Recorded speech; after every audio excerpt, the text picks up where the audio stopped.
We got to learn how to give people credit where credit is due. You say, what are you talking about, G. Bush? Now, we talked about how bad we were with Deshaun Watson. We talked about how terrible we were, right? And my thing is, I'm going to give Kevin Stefanski credit for this. As I was sick last week, one of the things that I kept thinking about and kept hearing people say was Kevin's being bullied. Why doesn't he stand up to the ownership? Why does Kevin Stefanski keep doing this? What's going on? They stripped him of his play calling. He would never give up the play. Listen, I'm critical of Kevin Stefanski when he does certain things in clock management and when it comes to the plays. And the reason I talked about Kevin Stefanski giving up the play calling ability is because of what we saw in the game on Sunday. Kevin Stefanski was an individual who was everywhere.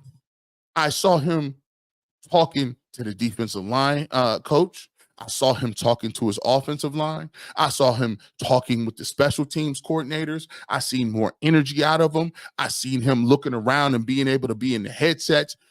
He's able to touch base with everything. You ever notice this? And this is facts. You ever be at work and back when I used to work in an office setting, they used to say, hey, big wigs from corporate are going to be here on Monday. I need you to have your team together.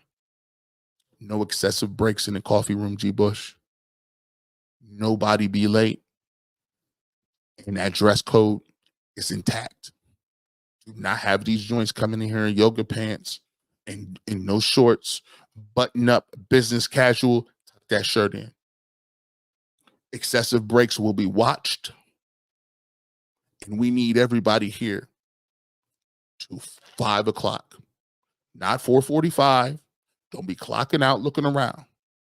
You get here, it'd be a whole nother office setting. It'd be a whole nother, you'd be like, dang, you get there on Monday, you'd be looking around like, dang, the office clean. It's as quiet as a church mouse in there. People is just over there just typing random emails. Ain't even typing nothing. Just yeah, I'm over here typing.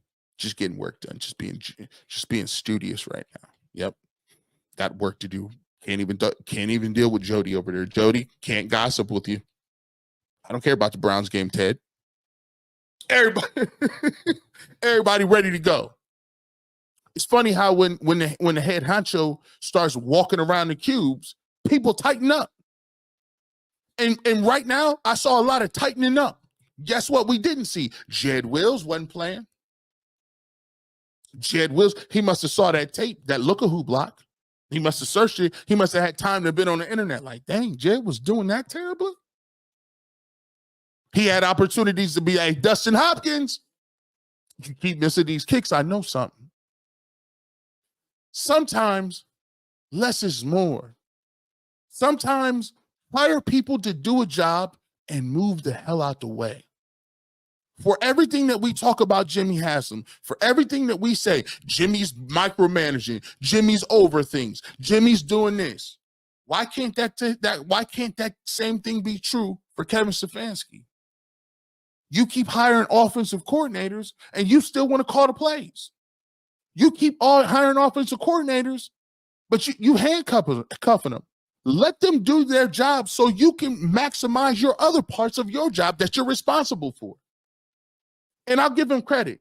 While everybody was trying to sit around and tell Kevin Stefanski he was being bullied, did you ever think once that he is smart enough to realize that maybe I'm in over my head a little bit?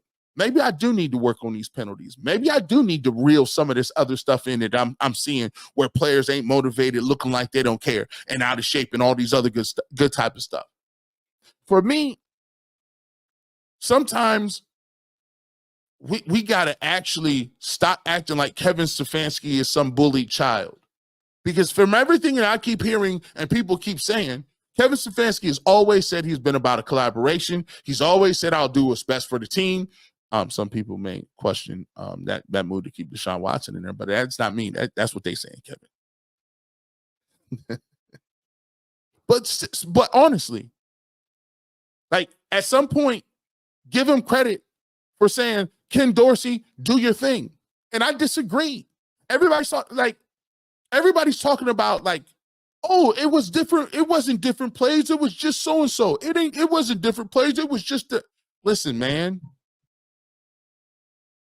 That's not what play calling is about. Go back and listen to Sean King. Go back and listen to Bernie Kosar.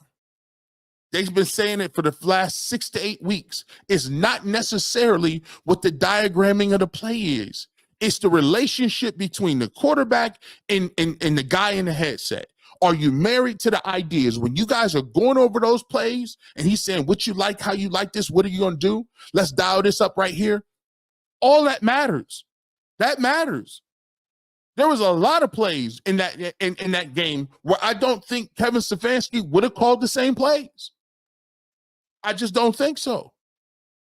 Not saying it's a completely different offense, but there's something to it. We have to stop minimizing all aspects of the game. That's the thing that's irritating sometimes is when we talk about this stuff, everything is boiled down to the fact that it's automatically the quarterback. It's not because that's necessarily true. That's the only thing we know about. We discount communication. We discount what it means to be in a huddle and guys inspiring each other. We discount what it means when an opportunity is given to Dorsey, Ken Dorsey, who people have been talking about for years, the reason he got fired in Buffalo. You don't think he was up all night thinking about the plays he was going to call and getting that opportunity? You don't think that played a part in that? He finally got an opportunity to show the world, like, I'm putting my stamp on the game. What did Jameis Winston say? I love my opportunity. I listen, thank God that I got an opportunity to come back and be a starter. You don't think that plays a role in how guys interact? Those two dudes are sitting in that room saying, they didn't listen, we get our chance. We done seen other people put their stamp on this game, and we 1-6. Let's show them what it looked like when we put our stamp on the game. So at the end of the day, we give credit where credit is due, man. Did Jameis Winston almost throw some picks? Sure. But who gives a damn? He didn't. If we're going to kill people for actually being close to winning games but blowing it at the end, let's not give I don't give a damn what the Baltimore Ravens did. Who cares? They should have been better. Pick the ball off next time. We got the dub. You didn't. No. I understand it's the 31st ranked defense and they had guys out. Who cares? No one's giving us excuses when we taking them L's. I'm not giving them no games back either. Sorry. You lost. You got smoked. 330 something and 3 touchdowns, no interceptions.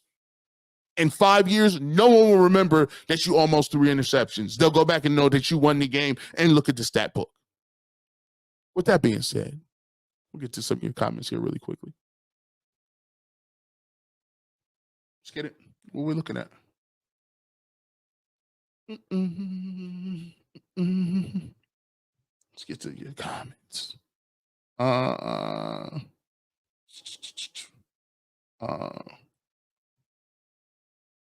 Browns should focus on building the rest of the team. Quarterback doesn't matter. We're never gonna have a quarterback to play worse than Watson. Well, we may see. Are the Mannings and the Haslam still good? I would think they both are rich and cool. I would say they should have no problems. As long as we have the team and organization, they believe your window is always open and no tanking. I'm not a tanking guy. Not a tanking guy either, man. Let's see.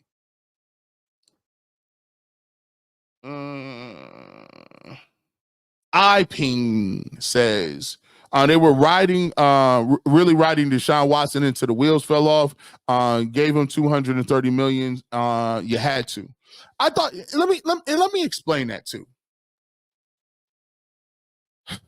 Am I crazy for saying this? Like, I don't understand why people are in disbelief about why Jimmy Haslam was running around telling Kevin Stefanski that they're going to play Deshaun Watson till the wheels fell off. He paid him guaranteed money and gave up all them picks. He was going to play him come hell or high water the entire season. And why we are sitting here acting like we would have not done the situation, same thing, you're lying. I'll give you an example why you're telling a lie. I have a car. I'm still making payments on this car. It has been in the shop for almost a calendar year. It has a new engine in it. And it still be playing around sometimes. Still be messing around. People say, well, G. Bush, why don't you just cut bait? Go get another car. Is it that simple? You see what happens when you pay for a car and you're still making payments on that car, said car, you're going to make payments on that car regardless, whether it's running or not. So I could sit there and look at it as an expensive paperweight in my garage, or I could continue to put the money into it because I know I'm on the hook for the money. I'm going through it in real life. And the way that car payment is looking, you're going to make that payment regardless. There is no cheap get out of jail with it. So if you look at it from a perspective of millions upon millions upon millions upon millions, of course he's going to say that. Jimmy Haslam's like, no, you're going to play him. You're going to like it. You're going to like it.